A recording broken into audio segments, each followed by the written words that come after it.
Very good evening, everyone. Very good evening. My name is Ashutosh Kumar Singh, and on behalf of Vardaan Academy, I welcome you today in the class wherein we are studying about the Delhi Sultanate, specifically the first dynasty, the slave dynasty. Right? So, as you know, we have already covered few sultans. Just give me a minute.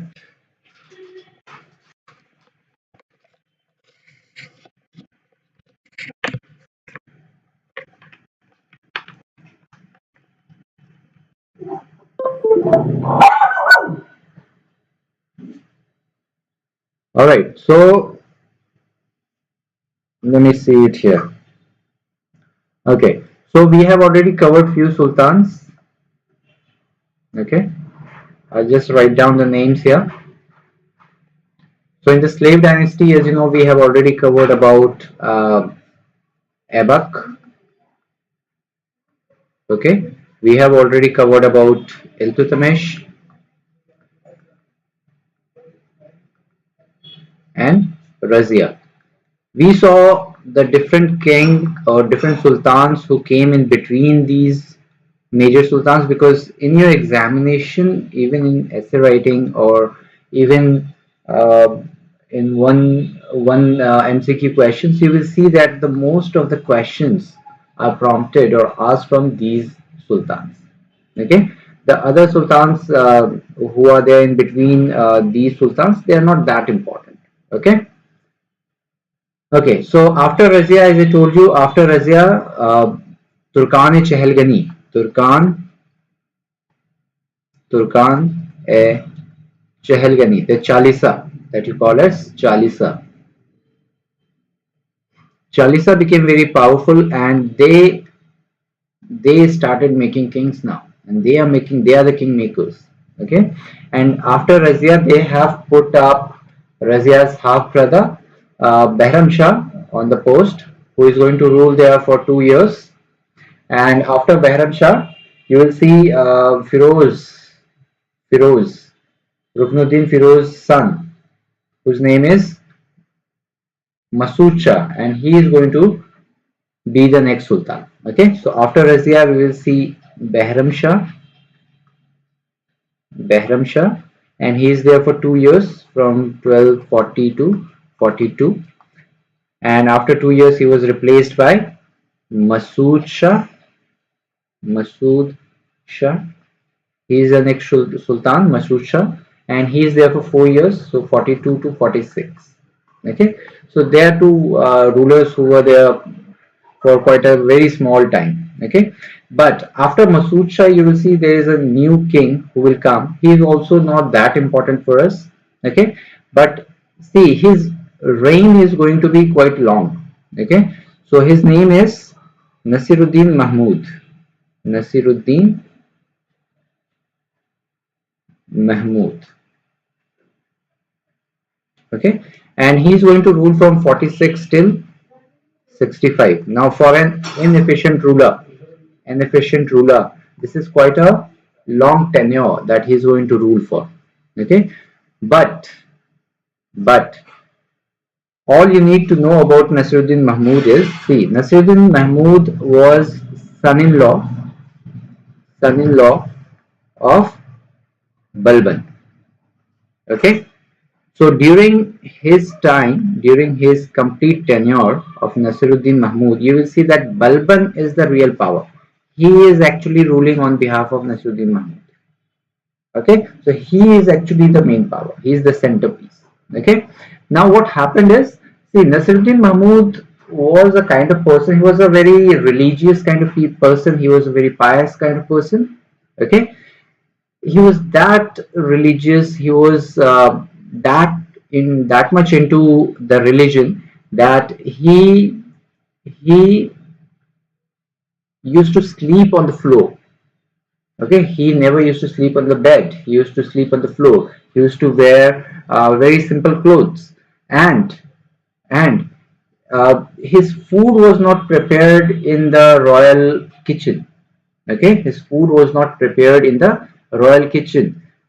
His wife, that means Balban's daughter, she used to cook for Nasiruddin Mahmud herself. Okay, so he used to only eat from her hand, and very simple food he used to eat. Okay, and you can understand how he used to run his life is he never used the state's money. That means he was a sultan, right? He can, everything is his money, right? The complete state's money, his money, but he never used that money. Okay, he never used it. What he used to do, he used to write or make copies of Quran. Okay, he used to make copies of Quran. Nasiruddin Mahmud used to make copies of Quran. Okay, and he used to sell these copies. He used to sell these copies in the market, and from that money he used to live. So he was that kind of simple man. So obviously you can figure out that, see, he is not he is living that simple of a life. He is that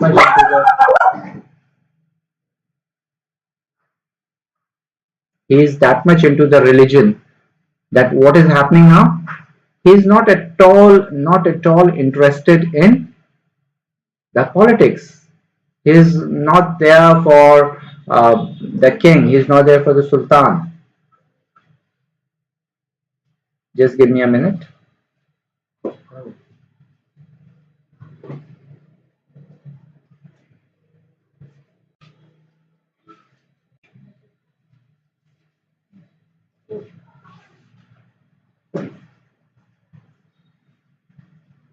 Okay,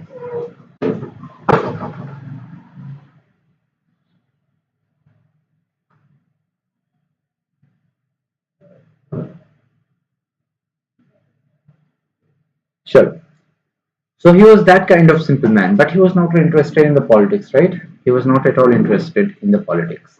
And because of that, what happened from 1246 till 65, right? Almost 19 years, 20 years, right? He ruled for that long time. Okay, but he was not the actual ruler. Who was the actual ruler? Out from Turkan-e-Chehelgani, a new impressive leader, his own father-in-law. His name was Ghiyasuddin Balban, and Balban was the actual power. He was ruling the state. Okay, and in 1265 you will see that Nasiruddin Mahmud dies, and Balban decides to seize the power. Okay, so what happened in 1265? So now we are in the year 1265, and this is the time wherein you will see that Nasiruddin Mahmud died. Nasiruddin Mahmud, he died. Okay, and Balban decides to seize the power. And with the help of the other 40 who actually supported Balban, and in 1265 Balban came to power. Okay, in 1265 Balban came to power. After Nasiruddin Mahmud, Balban came to power. How he came to power? With the help of Turkane-Chehelgani.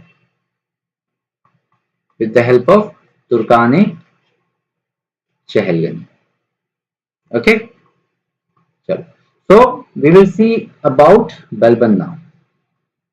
Okay, who was Balban? Let's study Balban completely.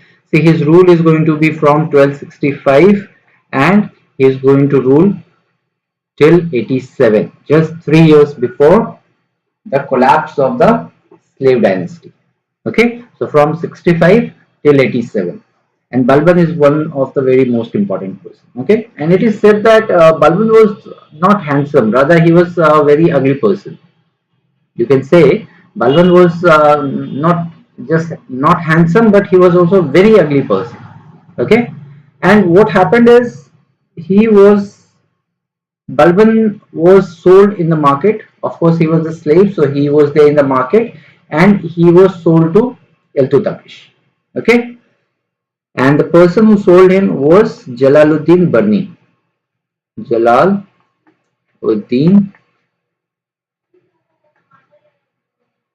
Jalaluddin Burni. Okay, Jalaluddin Burni sold Balban to Iltutmish. What happened is actually Iltutmish went into the market. He was shopping for the slaves. Okay, and he needed 100 slaves. He needed 100 slaves. So what he did is, out of these 100 slaves that were present there, he bought all the 99. But he didn't like Balban. He was that ugly, and he didn't like him. Okay, and he was the only one who was left out. He was the only one who was left out by Iltutmish. And at that time, it is said that Balban approached Iltutmish, and he was like, "You have already bought the 99 others, right? Consider me to be a bonus point. Consider me to be a bonus point, and God forbids that I will not disappoint you." Okay. So with that, Iltutmish said, "Okay, I have already bought 99. What's wrong with one more?" And he bought Balban. Okay, he bought Balban. Okay. Now, when he bought Balban, remember Balban just did not directly rose to power and became a sultan, right? He is the actual example of bureaucracy wherein a person from a slave, he is going to rise one step every time, and he will keep going up in the power, and one day he will become the sultan. Okay, so we'll see how he came. See, so if we start, let me rub this portion. Okay, so if we start from the time period of Iltutmish, let me write it with a different ink. Okay, so first person is Iltutmish.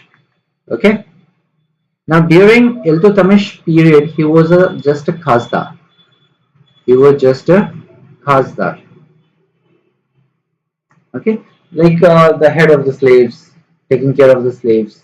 That's it. So this was the highest position that he rose to. Okay. Now after Iltutmish, Razia was there in power. Razia Sultan. Okay, and he became Amir Shikar. Amir a Shikar.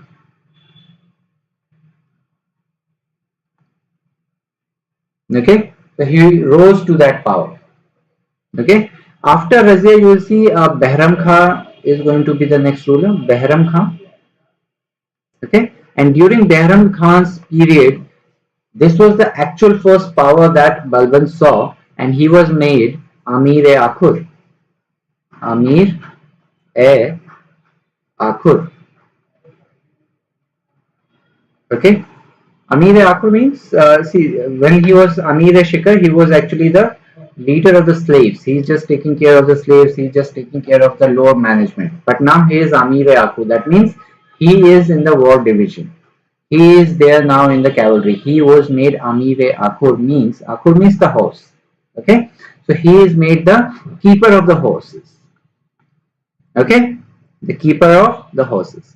Now after Behram Shah, we saw Masood Shah.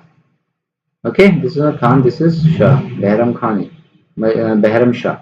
After him was Masood Shah. Okay, and here you will see him going to the power, Amir-e Hazir. Amir-e Hazir. So now from the fields, from the war field, now this is Hazir B. Make it a B. So now he has officially made an entry into the court. Hazir means who is taking care of the court. Okay. So now he has rose to that power. Amir-e Hazir. Okay.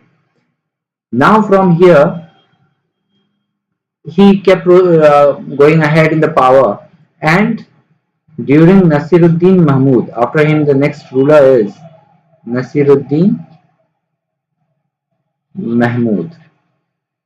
Okay, and during Nasiruddin Mahmud's time period, he became Mamlikat. A Mamlikat. Okay, he rose to the power of Nayab-e-Mamlikat. Now, Nayab-e-Mamlikat was, you can say, one of the most powerful position after the Sultan that can be taken by anyone. And during Nasiruddin Mahmud's time period, because Nasiruddin Mahmud was his son-in-law, right? So it's no surprise that he, from Amir Hazib, he promoted Balban and made him the Nayab-e-Mamlikat, and Balban became a part of the 40 Turks, the Chahalgani, the 40 people. Okay, so he was made Nayab-e-Mamlikat, and from here, after the death of Nasiruddin Mahmud, you will see that he will become the next Sultan. Okay, so it's not like he was asked to become the Sultan or something like that. He, you can say, with the help of the rest of the 39 uh, Chahalgani leaders, he actually seized the power. Okay.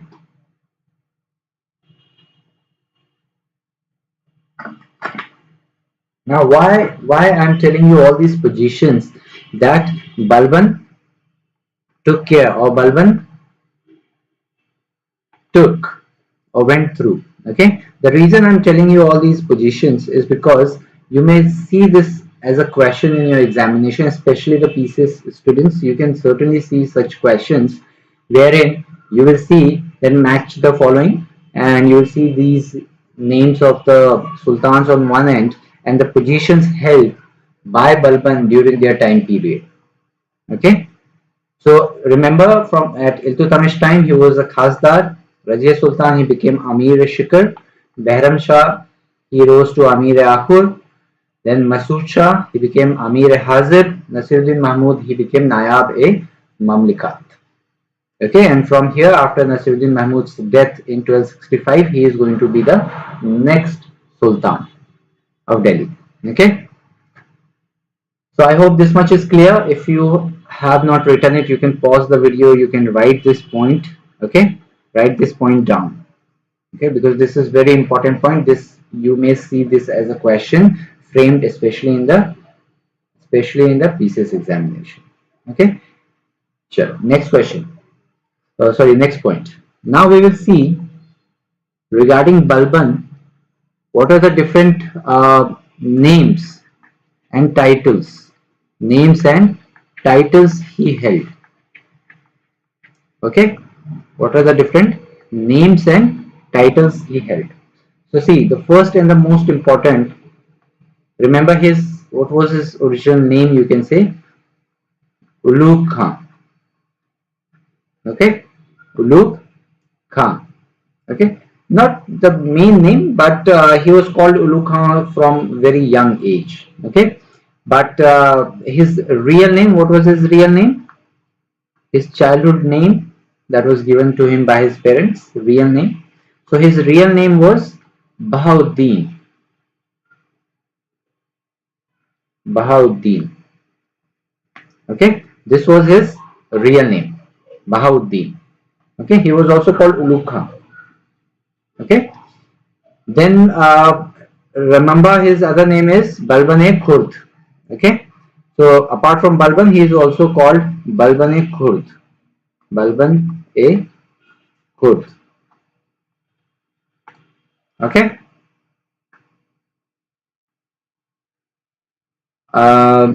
Then there is a name, and this is mostly asked in the examination. This is the most important name of Balban, or you can say the title of Balban, that is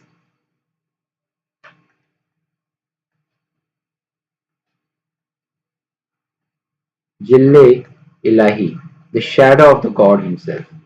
Okay, Jille Ilahi, the shadow of the God himself.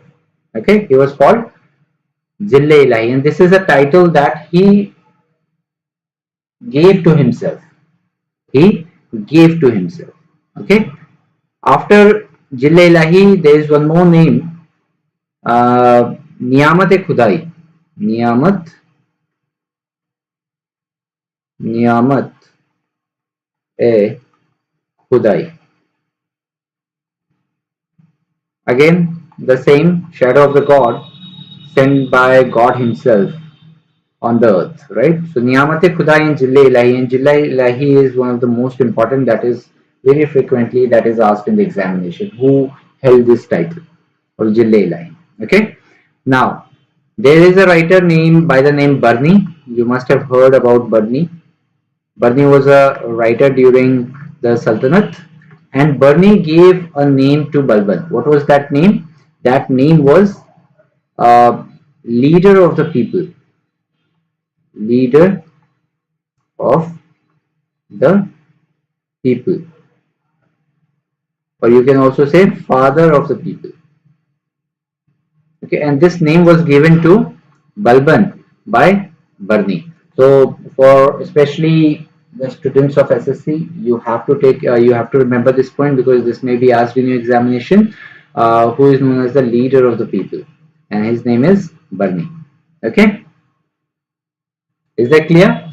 So these are the various names. These are the various names with which Balban is called. Okay, with which Balban is called. Okay. Now we saw the different names. We saw how Balban became a power. Okay, how he came from a very the lowest position of the society, that is the slaves, and he held the office of the Sultan, the highest position of a state, and that for not just 1 or 2 years. He was there from 65 till 87. That's what, 22 years, and that's quite a long time, right? And before that also, when he was under Nasiruddin Mahmud, he was actually ruling, right? So you can add those years also in Balban's total reign, right? So he was there for almost 42 years, you can say, right? So how he went till that position, that we saw, right? Now we will come back and we will see in 1265, when Balban came to power. Of course, he must have faced a lot of problems, right? So we will see what were the different problems in front of Balban. Problems in front of Balban. Okay, what were the problems? So the first and the most important problem in front of Balban was Sher Khan. Sher Khan. And who was Sher Khan? Sher Khan was his brother. Okay, so not a major problem, but Sher Khan revolted actually. Okay, Sher Khan revolted against Balban. He did not wanted Balban to be the leader, and he decided that he is going to be the next Sultan. Okay, after Sher Khan, there is one more problem, that is the Mongols. Okay, and Mongols have been the problem since the time of Iltutmish, right?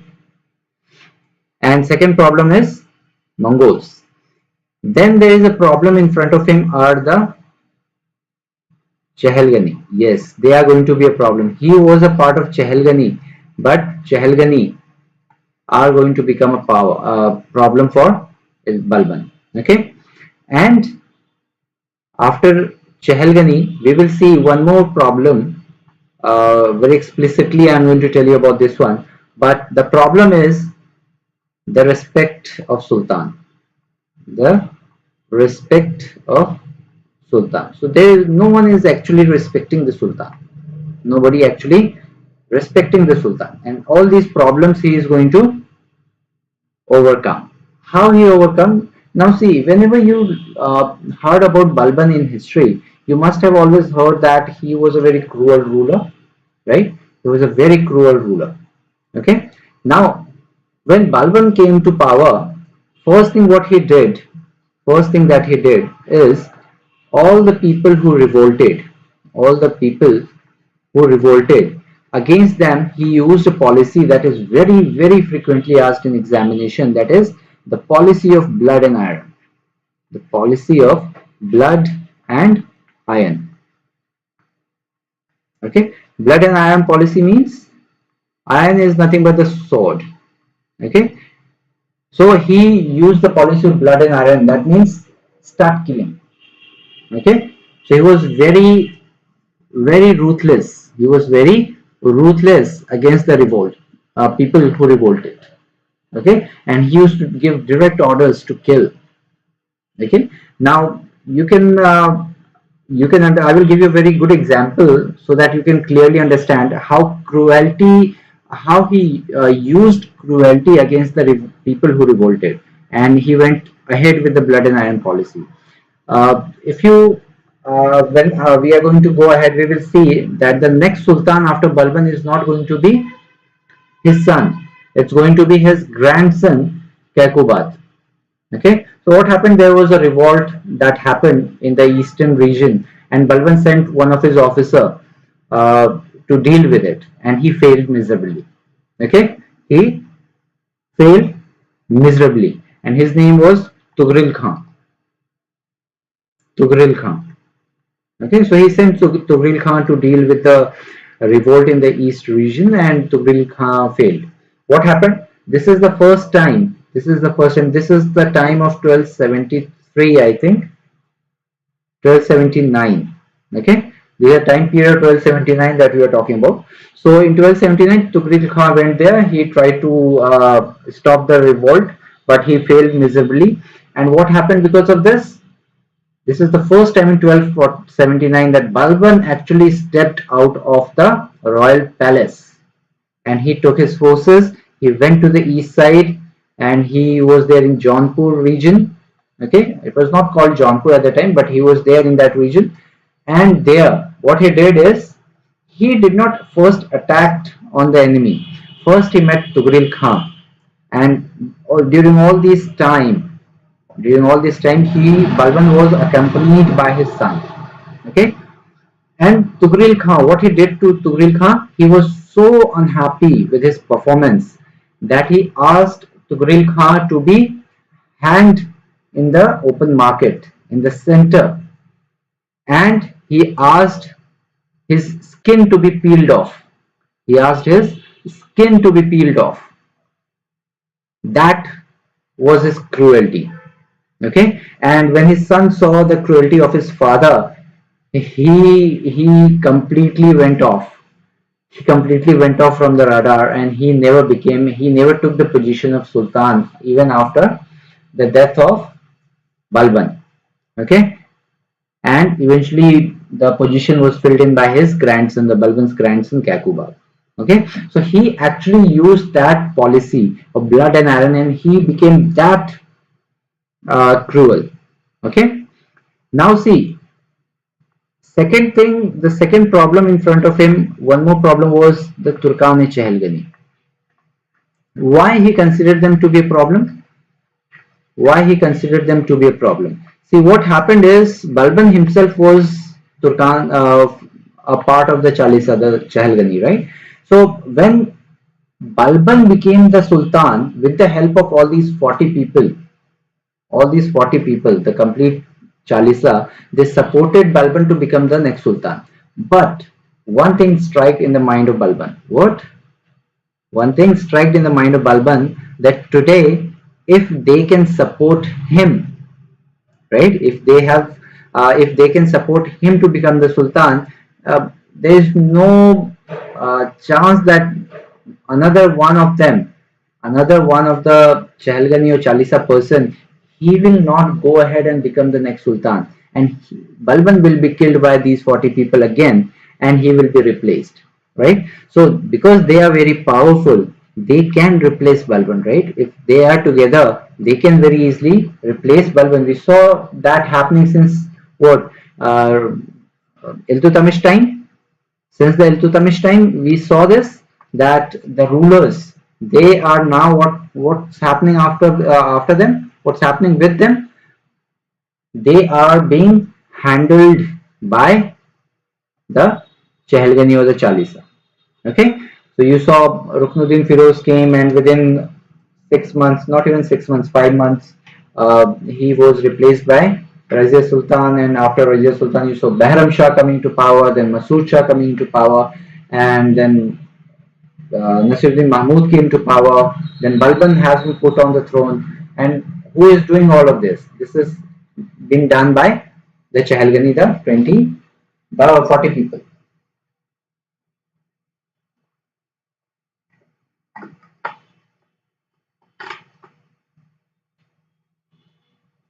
Okay, so this is being done by this person himself.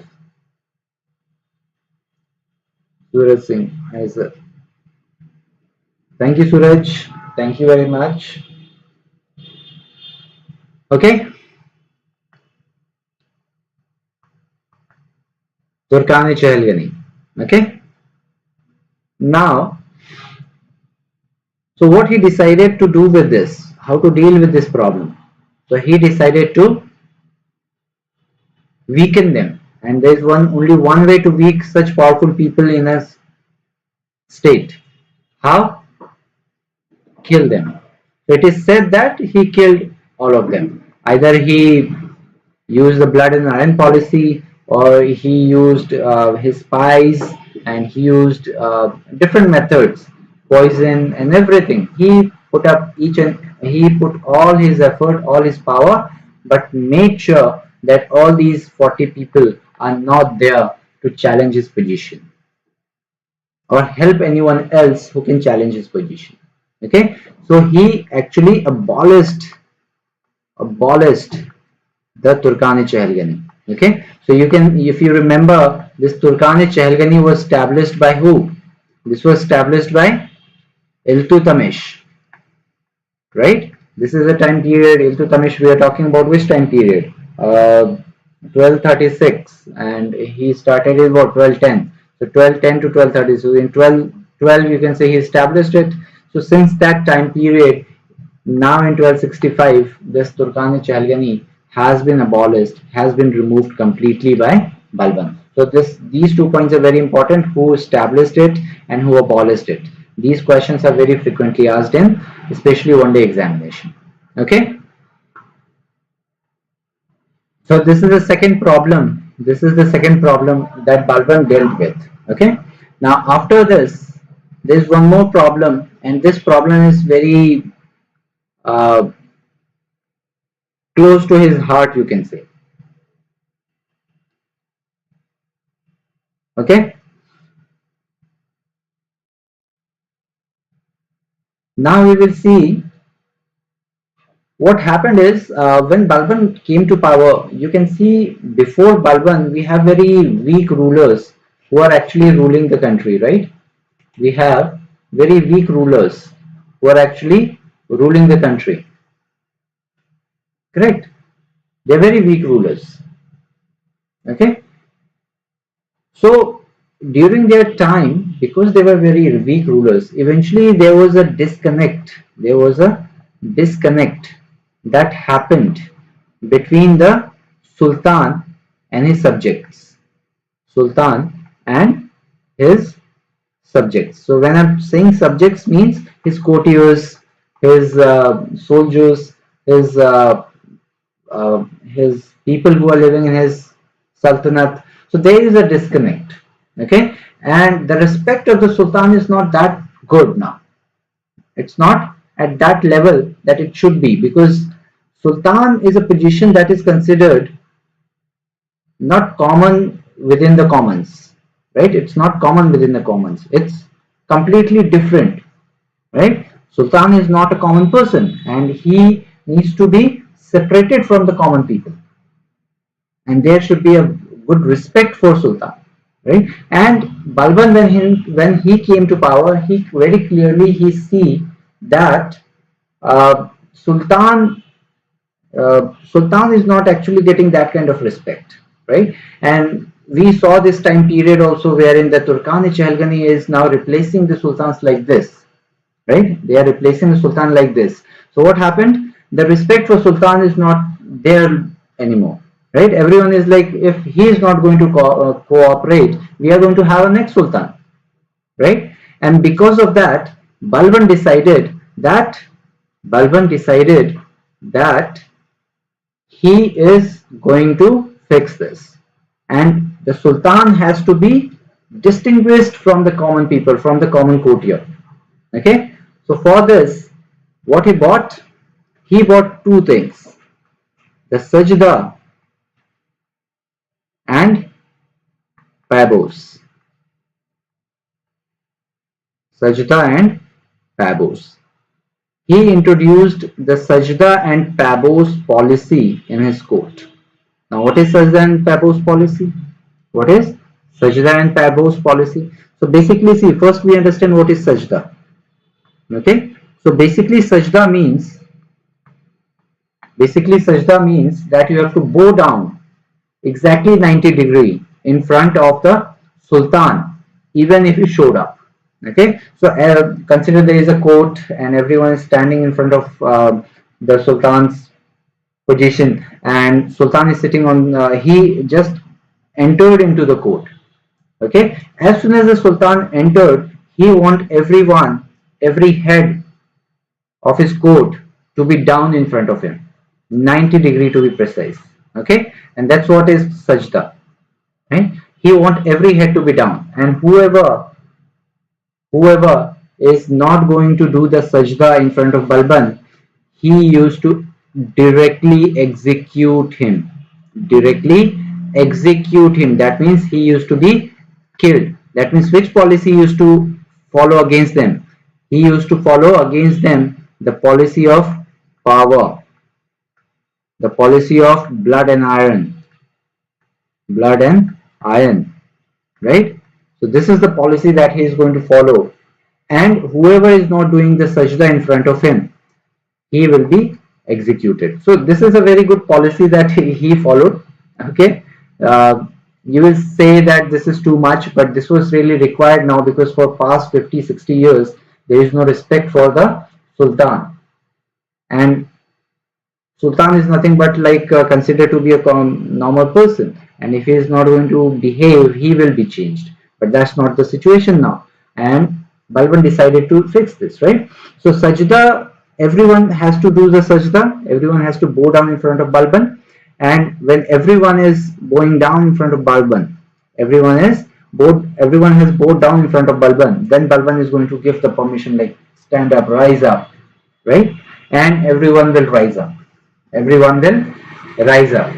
But this is just the respect that the Sultan has entered the court, right? Now, every courtier or the people who are available there, they have something to say, right? They have something to say. Now, if you want to say anything to the Sultan, if you want to say anything to Sultan, you can't go ahead and directly start saying or directly start addressing the Sultan. If you want to address the Sultan, first you have to come close to the Sultan, and Sultan is going to put his feet out, and you are going to kiss the shoe. You are going to kiss the shoe of the Sultan. Okay, and then Sultan is going to ask you to rise up. Then you will go back to your original position, and now you can address the Sultan. Okay, so sajda is just going down, right?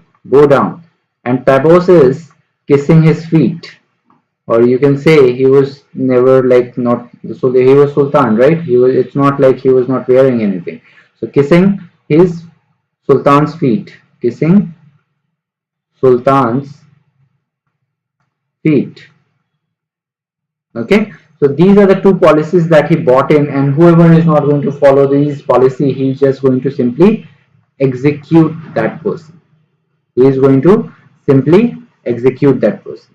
Okay, so this is another policy that has been bought by him. Now, how he got, here only you will come to know how he got these two names, Jile Ilahi, because nobody was like the Muslim scholars, Orthodox scholars, you can say, the Orthodox scholars who were called the ulemas. They were not ready to do the sajda and tabos, right? Now, in this situation, if they are not ready to do the sajda and tabos, Balban Balban informed them that he is what? He is Jile Ilahi. He is Jile Ilahi. Ilahi. That means he is the shadow of the God himself, and he is Niyamate Khudai, right? He is Niyamate Khudai. Again, you can say shadow of the God. Okay. So this made the ulemas also to do the sajda and taboos. This made the ulemas also to do the sajda and taboos, as he was declared to be the Jile Ilahi, the shadow of the God himself. Okay. So after this, we will see the next problem that Balban was facing at the time were the Mongols. Were the Mongols. Okay. Okay. Give me a minute. Grab some water.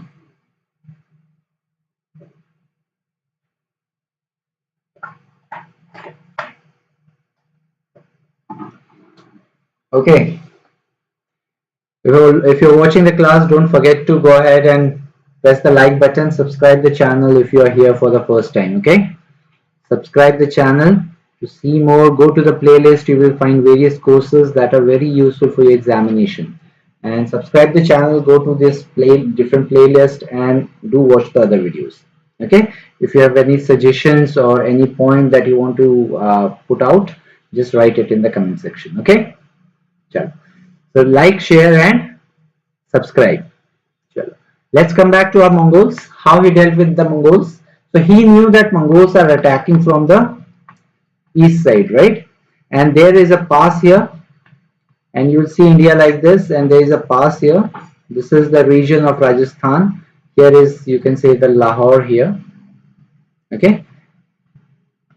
So what he did is he stopped the Mongols from entering India by making five killas, or you can say the forts. Okay, he made 5 forts, and he decided to stop them here itself before they can enter and reach Delhi. Okay, and what were these five forts? Which were these places where he built the forts? He built it at Bhojpur. These are all in Rajasthan. Okay, nearly Rajasthan or that region, Rajasthan, Punjab, that region. Okay. Second, he built at Patiali. Okay, Patiali. Then he made one, not 5. He made only 4. Sorry, he made only 4 forts. Not only, he made 4 forts.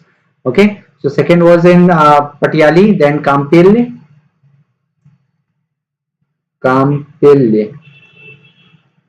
Okay, and the last one is at Jalali, near Lahore, you can say Jalali.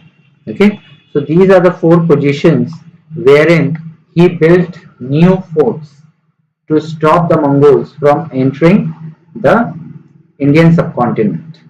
Okay, so this is the pass through which they are going to enter India, and there he made these 4 forts like this, so that he can very easily stop them here itself, and they will never reach Delhi. Okay, so that they will never reach Delhi. Clear? So this is very important for your examination point of view, because this can be asked in your examination regarding the forts that were built to stop the Mongols by Balban. Okay, is that clear? This much? I hope this much is clear, that why he built it, how he built it. Okay, what was the reason why he built these forts? Basically, he built these forts to stop the Mongols. Okay. Okay. Now, let's see a few basic points, and then we are going to get done with Balban. Okay. Now some basic points, few other points that you have to remember about Balban, and because why I'm telling you a few different points. separately is because these points are normally asked in examination.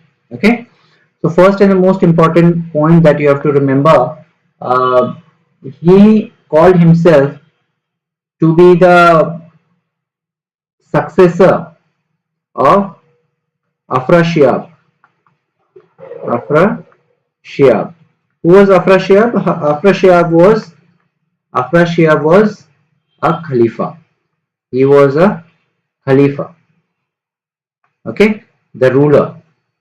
And because he declared himself to be the successor of Afrasiab, what happened?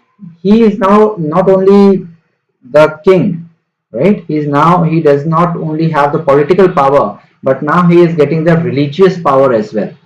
Why? Khalifas, as you know, they are not only a political leader or political ruler, but they are also the religious leader for the people, right? And he declared himself to be the successor of Afrasiab, and he became the religious leader of people also.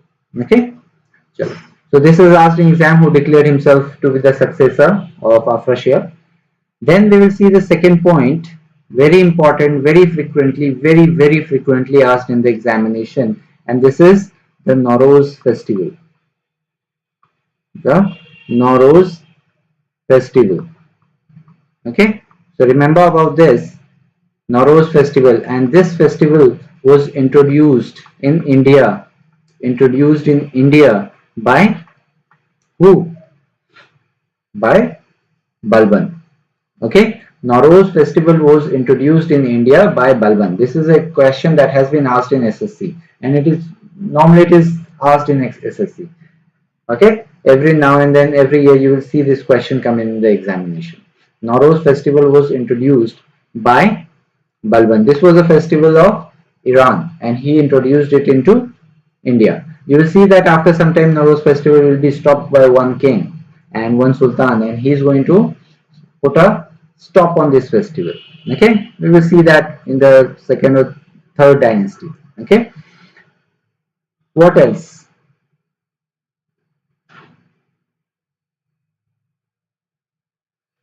That's it. So this is all about him. Okay, and see one more point. Nowruz festival is celebrated for 19 days. Just remember that. Okay, but let's be done with this. Okay, now regarding Balban and Iltutmish, there is one thing is very common. Iltutmish lost his firstborn son, Nasiruddin Mahmud, in a war, in the western region, right? Northwestern frontier, you can say. So does Balban. Okay, Balban also lost his son, the eldest son. Okay, he also lost his son in. Where? In northeast front. Okay, and when he lost his son in 1286, he lost his son northeast frontier. What happened? He started staying sick. He got very sick. Okay, and in 1287 he eventually died. And Balban made Kakubad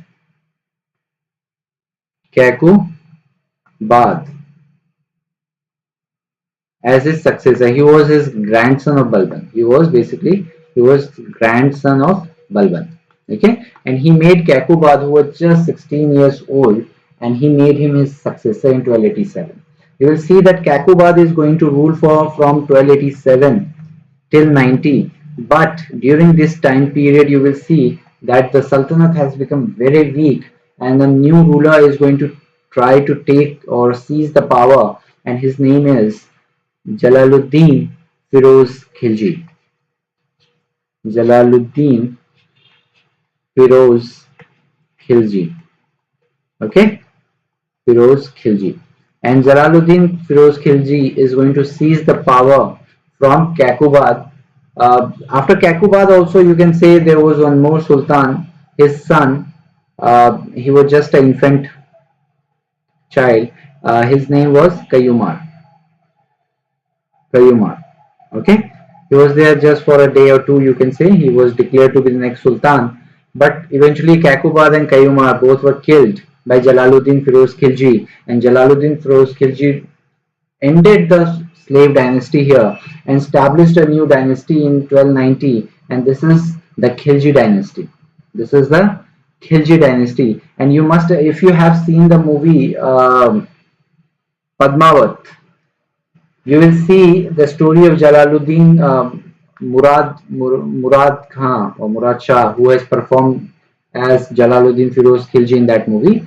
So you will see the story of Alauddin Firoz Khilji, the nephew of Jalaluddin Firoz Khilji, who is going to succeed him as the next Sultan of Delhi. Okay, so we will see all about Khilji dynasty in the next class, wherein we will start with Jalaluddin Firoz Khilji, a little about him, Jalaluddin Firoz Khilji, and then we are going to move to our most of the time, because it will take us at least two classes to finish up about, or not two, but three classes to completely study about Alauddin Khilji. Alauddin Khilji. Because we have to not only read about how Alauddin Khilji came to power, what he did, but we have to read about his market policies as completely separate class. Okay, he has the best market policy, even though it was with the help of his power, but it was there, right? And we will see, or we will read about him in at least 2 to 3 classes. Okay, so from 1290 till 1320, you will see the Khilji dynasty to be there, and they are the shortest ruling dynasty. Just for 30 years they are there. Okay, so we will keep it till here, and we will understand that we understood that now the Khilji dynasty is going to replace the slave dynasty, and slave dynasty actually end with Kakubad and Kayumar.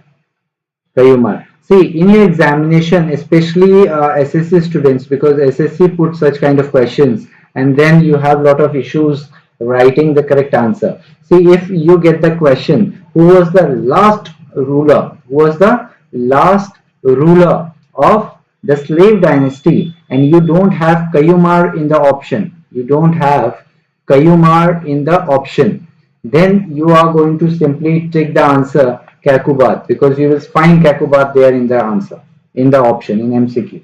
Okay, but by any chance, if you see this in the option Kayumar, if you see this name in the option Kayumar in the MCQ, please don't take Kakubad. Okay, mark Kayumar and it will be your right answer. Okay, just like when I say who is the founder of Delhi Sultanate, you will say Aibak. You will say Aibak. But when I say who is the real founder of Delhi Sultanate, at that time you are going to say Iltutmish. Okay, so please make sure that you are putting up, or you are reading these questions, because such questions can only be asked in one day examination, and very specifically the SSC examination, because SSC is the only exam that plays with such questions. Okay, that plays with such questions. They are there just to make sure that you put the wrong answer. Okay, so make sure that you are putting up the right answer. I told you the trick. It's very simple regarding the founder and here the last ruler of the Sultanate, of the dynasty, of the slave dynasty. These are the only questions that are the confusion questions for you from the slave dynasty. Okay, wherever we will see such questions where there is a kind of confusion that is going to be created by the examination or the examiner, then I'm going to explicitly inform you about such points so that you can write it down and you can be clear about it, and you are not going to make such mistakes or get that question wrong in the examination. Okay, chalo. So this ends our slave dynasty. From 1206 till 1290 we have completed We started our journey in from 1206 of the medieval the Delhi Sultanate.